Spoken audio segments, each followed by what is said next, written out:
నీతి సూర్యుడు ఆయన. హల్లెలూయా. ఆ నీతి సూర్యుని కాంతి, ఆయన యొక్క ప్రకాశం, ఆయన సూర్య కిరణాలు, ఆయన వెలుగు ఎవడెవడి బ్రతుకుల మీద పడుతుందో వాడి బ్రతుకులన్నీ వెలుగుమయంగా మారిపోతాయి. వాడి జీవితాలు వెలిగింపబడతాయి. వాడి జీవితము చీకట్లో నుండి ఆశ్చర్యకరమైన వెలుగులోకి వచ్చేస్తుంది.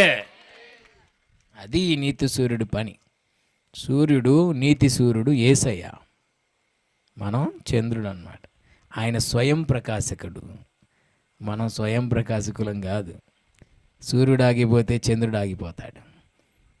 దేవుని మహిమ మన జీవితాల్లో ప్రకాశించకపోతే మన జీవితాలు కూడా ప్రకాశించలేవు. మన జీవితాలు ప్రకాశించాలంటే, ఆయన మహిమను మనం అద్దంలాగా రిఫ్లెక్ట్ చేయాలంటే, అనేక మంది జీవితాల్లోకి ఆయన మహిమను చూపించాలంటే, మన జీవితాల ద్వారా ఆయన మహిమ